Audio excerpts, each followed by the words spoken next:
Buenas tardes, Andrés, ¿cómo están ustedes? Bien, bien. Bueno, ¿expectativas para el encuentro de mañana?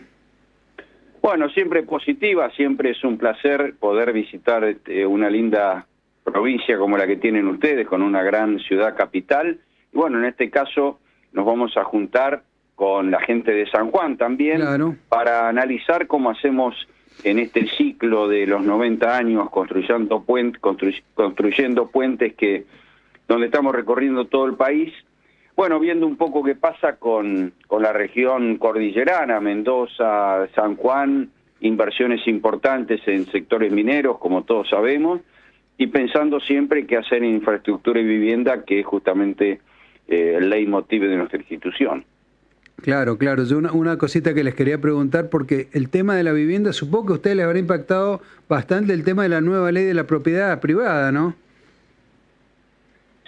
Sí, pero más allá de eso, bueno, siempre es importante que haya claridad absoluta sobre lo que uno entiende propiedad privada, que no haya ningún problema en el análisis de justamente los tenedores de terrenos o de inmuebles.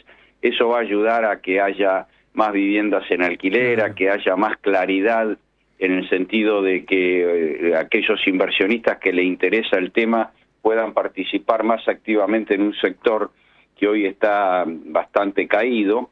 Pero más allá de eso, lo que tenemos que conseguir son créditos hipotecarios de largo plazo para que la clase media pueda acceder a su vivienda propia, y bueno, estamos trabajando activamente en esos temas. ¿Cómo son las perspectivas, Gustavo? Porque yo me acuerdo, años atrás, la casa la compré en la época la época de Menem, cuando estaba la convertibilidad, porque había crédito y uno podía especular, digamos, calcular de aquí a 2 o 3 años, porque estábamos en un proceso que después la Argentina no volvió a vivir nunca más, ¿no? Esa época del crédito, de la estabilidad, etcétera. Bueno, justamente hay que recrearlo. Nosotros estamos trabajando activamente con los bancos y con otras entidades para tratar de recrear ese crédito hipotecario. Ustedes saben que en todo el mundo los bancos otorgan créditos hipotecarios, pero en realidad no tienen fondeo de largo plazo, tienen fondeo de muy corto plazo. Los créditos hipotecarios en el mundo son a 20 o 30 años. Entonces normalmente los bancos lo que hacen es descargar esas hipotecas básicamente en fondos de pensión y compañías de seguro, que son aquellos que tienen fondeo de largo plazo. Pero bueno, esto es un tema que hay que trabajar. En Argentina los fondos de pensión están, sobre todo la ANSES, no está precisamente en condiciones de actuar en este sentido. Está el Fondo de Garantía de Sustentabilidad, de algo estamos pensando en eso. En fin, hay algunas alternativas que queremos desarrollar, y bueno, y ojalá puedan concretarse para que justamente la clase media acceda a su vivienda. Lo he visto en varios lados, pero anoche incluso lo escuchaba a Claudio Suchovicki en el programa, estaba en La Nación Más, y hablaba de la Argentina, que algunos sectores se quejan, otros no, pero él hacía una gran diferenciación.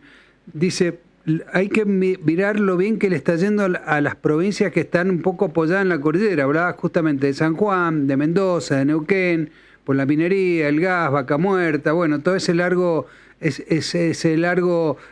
perfil productivo que tenemos en este momento. ¿Cómo lo está viendo usted? Por lo menos se lo pregunto de acá de la cordillera, ¿no? No, bueno, que cada vez está más claro que hay sectores que les está yendo muy bien, y justamente petróleo, gas, minería y agro, que están creciendo, y bueno, y ojalá lo sigan haciendo. Creo que son sectores muy importantes que van a traccionar mucho la economía. Pero otros sectores que realmente no la están pasando bien, y son industria, construcción y comercio. Creo que estos dos sectores están muy bien individualizados. El gran desafío es cómo hacemos para que esta importante reactivación, que repito, lideran los 3 sectores mencionados, también pueda empezar a afectar y estimular el desarrollo de los sectores que están más atrasados, que por otro lado son los que generan más mano de obra, más empleo. Bueno, ahí hay un tema importante, requiere de políticas activas de los gobiernos nacional, provincial y municipal. No quiere decir subsidios, quiere decir políticas activas, y ver de qué forma paulatinamente esos sectores se reactivan. Bueno, es un tema que está en agenda permanente, cualquier economista lo está planteando. Hay distintas alternativas, distintas ponencias. Bueno, el desafío es trabajar justamente en eso. Claro. ¿Y cómo, hablando de la necesidad que tienen ustedes de políticas activas de los gobiernos, cómo es el diálogo de ustedes en general con la presidencia, por un lado, y después con los gobernadores, sobre todo con los gobernadores de las provincias grandes, que son las que más mueven el negocio, digamos, Santa Fe, Córdoba, Mendoza, etcétera? ¿Cómo está? ¿Hay un ida y vuelta o no tanto como ustedes quisieran? A ver, nosotros, la Cámara nuestra es una Cámara federal que tiene delegaciones en todas las provincias del país. Sabemos que la mayoría de las delegaciones provinciales tienen un diálogo muy estrecho, muy fluido y muy productivo con la provincia en cada caso, ¿no? Con el Ejecutivo provincial en cada caso. Nosotros, por el lado nuestro, nos ocupamos de la relación con el Gobierno Nacional, con quien tenemos buena relación, tenemos diálogo, pero muchas veces ese diálogo no se traduce en hechos concretos, ¿no? Pero bueno, el diálogo siempre existe. Claro. Gustavo, el tema de la tecnología, el mundo que avanza hacia la robótica, tiene novedades impresionantes todo el tiempo en todos los rubros. En el de ustedes, ¿cuáles son las novedades que les está aportando la tecnología últimamente? Que supongo que vaya en beneficio de los usuarios, en beneficio de los costos, de la población en general.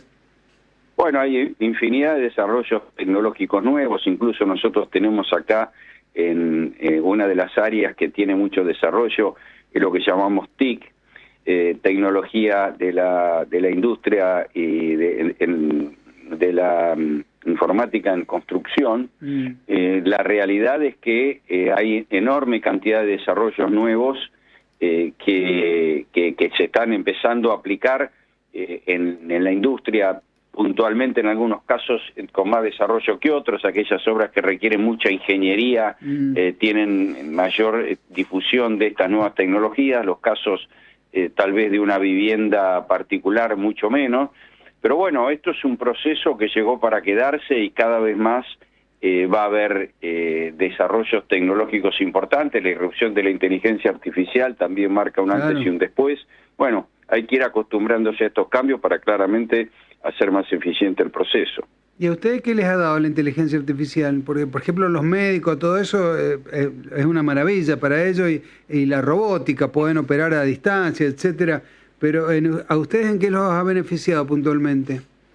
Bueno, en todo el proceso previo a la construcción propiamente dicho, que es en el caso de obras de infraestructura, el proceso de licitación, todo el proceso de documentación, lo que es proyectos, lo que son compras de materiales, interactuar con los proveedores. Bueno, todo eso la inteligencia artificial cada vez está teniendo más desarrollo.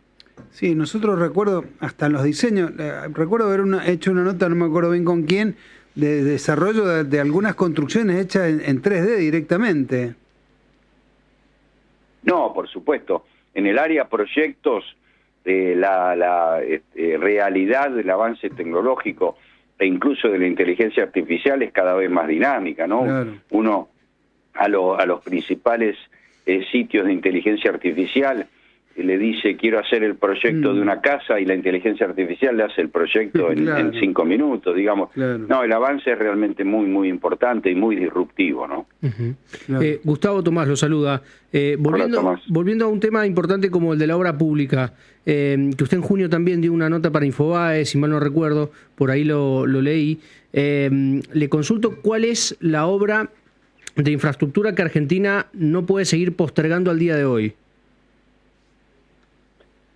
Bueno, yo diría todas. Claro, ¿cuál no en realidad, no? Claro. No, Argentina tiene décadas y décadas de baja inversión en infraestructura. Esto nosotros lo venimos señalando permanentemente. Yo creo, tendría que ver un poco las actas de los 90, los últimos, de la inauguración de la Cámara, ¿no? Hace 90 años estoy seguro que se reclamaba esto mismo.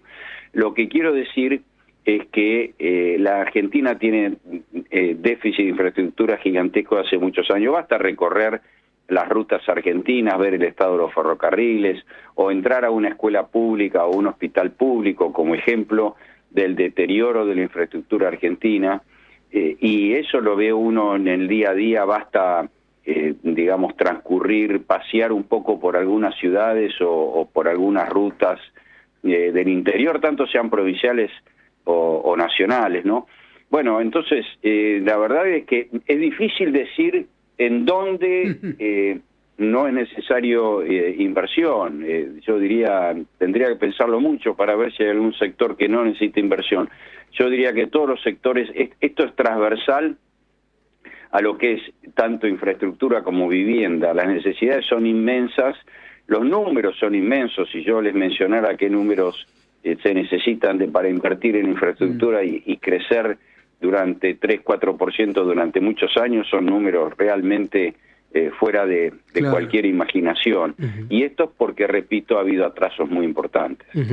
Se lo consulto porque también en abril, en Rosario, que se dio un consejo federal allí en Rosario de Camargo, le consulto porque ustedes mencionaban un programa federal de infraestructura, en esa combinación de financiamiento público y privado. ¿De abril a esta parte avanzó algo? No, muy poco. En el orden privado, el gobierno nacional licitó 9.000 kilómetros de rutas de vialidad nacional para que los privados lo tomen esas rutas, las reparen, las mantengan y se recobren con un peaje que va a pagar el usuario. Yo diría es el único avance hoy que hay concreto en ese sentido. Después hay ideas de participación público-privada. El gobierno está por privatizar AISA, que en ese caso sería, bueno, la participación de un privado, pero también está concesionando las vías férreas y vendiendo el material rodante. Hay algunos procesos que están avanzando. Bueno, también se concesionó la hidrovía después de mucho tiempo. Hay algunos procesos que están avanzando, pero bueno, son procesos que pueden atender a algún sector en un momento determinado, dista del problema grave que hay en toda la infraestructura del país, que tampoco se va a solucionar de un día para otro. Claro. Ahora le pregunto, el panorama es muy amplio, porque como dice usted, Gustavo, la infraestructura va a muchos sectores, pero le hago una pregunta que es básica, que nosotros la vemos cada vez que cruzamos las cordilleras. El estado de las rutas de Chile, que es impecable, la ruta 5, sobre todo, que une todo el país. Uno pasa la cordillera y apenas sale de la aduana ya tiene un peaje. Y hasta donde llegue va pagando peaje todo el tiempo y la ruta tan impecable. Acá nos vamos de acá a Buenos Aires, no pagamos un solo peaje, es todo un desastre. ¿Por qué es tan disímil la situación? Bueno, estos son políticas de gobierno que hay que mantener en el tiempo, ¿no? El tema de los peajes los inició el peaje en rutas ya construidas, fue algo que se inició en la década del 90, que al principio funcionó bien, después se fue desvirtuando, como tantas otras cosas que nos ha pasado a nosotros. No hemos tenido políticas de Estado, es algo que nosotros reclamamos permanentemente, yo diría en general en el país, por supuesto, pero particularmente en nuestro caso, las inversiones de infraestructura son inversiones muy importantes que además demoran mucho en el tiempo y las usan sucesivas generaciones. Bueno, tiene que haber un proyecto de país y ese proyecto de país se tiene que mantener y se tiene que mantener independientemente de quién sea el gobierno de turno. Claro. Bueno, estas son las cosas que en Chile han funcionado. Fíjese usted que en Chile ha tenido desde la vuelta de la democracia, han tenido gobierno de derecha y gobierno de izquierda, pero sin embargo hay ciertos temas de política de Estado que no se discuten. La infraestructura es uno de ellos, nadie lo discute en Chile. Bueno, acá en Argentina cada gobierno que viene discute el tema y eso nos pasa lo que nos pasa por estos problemas. Gustavo, cuando hablamos de infraestructura, que es el tema del encuentro de mañana martes, ¿qué implica infraestructura? ¿A qué le llamamos infraestructura? ¿Cuáles son los rubros que están metidos dentro de esa palabra? Infraestructura es el conjunto de activos físicos que el país ha construido a lo largo del tiempo.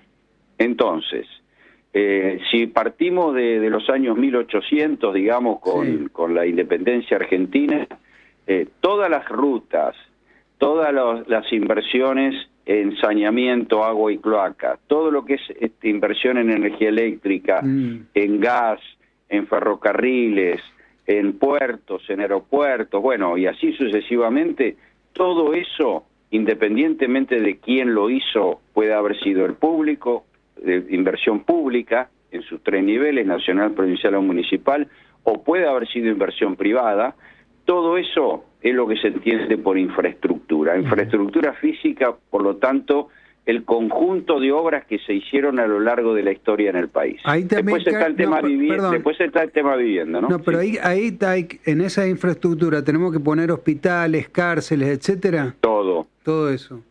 Todo lo que hicieron los sucesivos gobiernos que son de uso público, independientemente de, repito, del origen del dinero, porque una autopista puede ser pública, de inversión pública o de inversión privada, claro, pero obviamente está abierta al tránsito de cualquier persona, por eso claro, se dice que es infraestructura pública, ¿no? Lo mismo pasa con una escuela, con un hospital o con una cárcel.